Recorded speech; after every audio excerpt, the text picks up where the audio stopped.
La voix de Sarabi résonne si fort qu'une nuée d'oiseaux blancs s'envole. C'est la voix de la reine de la terre des lions, le grondement de la valeureuse épouse du roi Mufasa. « Simba, viens ici, c'est l'heure de la toilette. »« Mais maman, je ne suis même pas sale !» se plaint le petit lion. Simba ne comprend pas pourquoi, à chaque fois qu'il a de grands projets, on lui demande de faire quelque chose d'ennuyeux.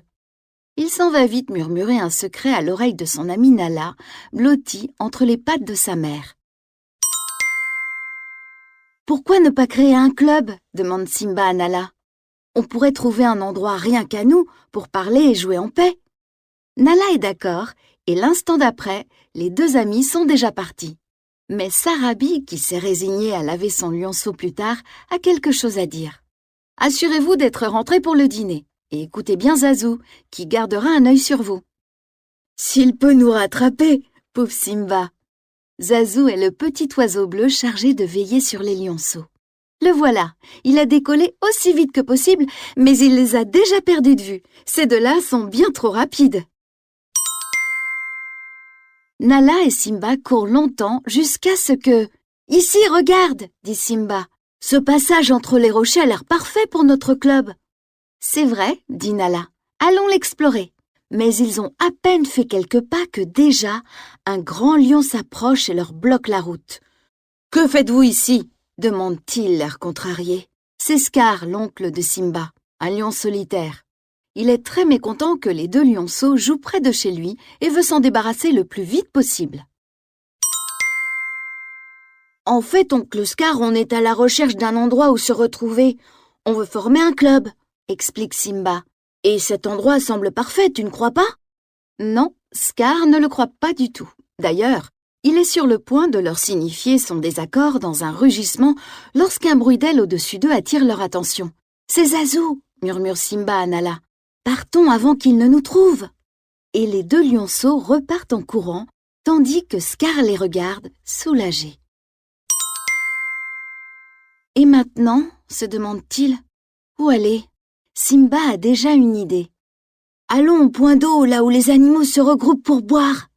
Le point d'eau n'est pas très loin, et dès que Nala l'aperçoit, scintillant au soleil, elle se prépare, saute et atterrit dans l'eau avec un gros splash. « Allez, viens !» crie-t-elle en direction de Simba.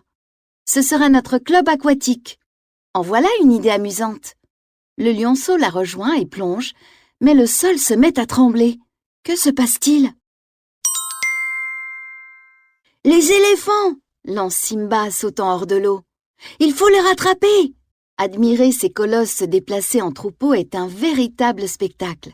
Les deux amis s'amusent à courir entre leurs énormes pattes. Mais ils doivent éviter de se faire écraser. « Assez joué !» dit Simba après s'être cogné contre un des mastodontes. Mais en partant, il fait peur à un groupe de flamants roses.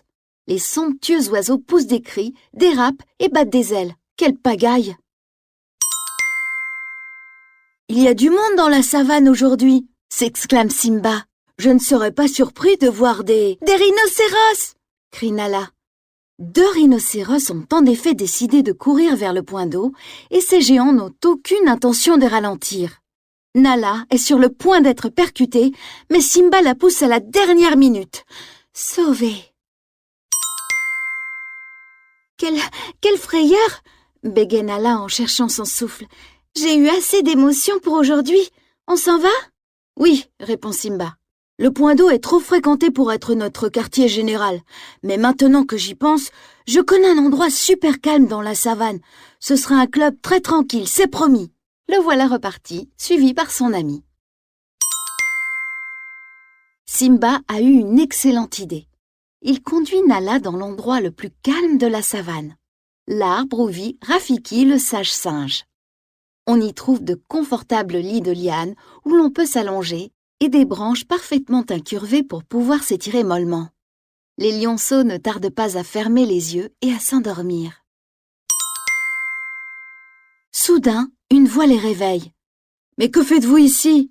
demande Rafiki surpris. « Vous devriez déjà être rentrés. » Simba et Nala regardent autour d'eux, confus. « On a dormi plus que prévu !» s'exclame Nala. « Le soleil se couche, on devait rentrer avant le dîner. »« Ne t'inquiète pas, vous y arriverez à temps, » répond Rafiki en souriant. « Vous ne vivez pas si loin d'ici. » Les deux amis redescendent de l'arbre et repartent vers leur tanière. « Vous voilà enfin !» s'agace Zazou au-dessus de leur tête. « Je vous ai cherché partout. Où étiez-vous passé ?»« Eh bien, on cherchait l'endroit idéal pour notre club, » explique Simba. « Et maintenant, on rentre à la maison. Alors, je viens avec vous, » bougonne l'oiseau.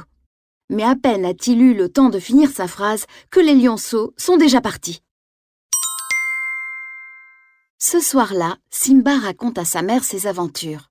« Je suis sûr que tôt ou tard je trouverai l'endroit idéal pour notre club, » dit-il pour conclure. « Mais là, maintenant, je suis content d'être à la maison. »« Bien sûr, mon petit, » répond tendrement Sarabi. « Et souviens-toi, peu importe où tu es, peu importe l'aventure que tu vis, tu auras toujours ta place dans mon cœur. »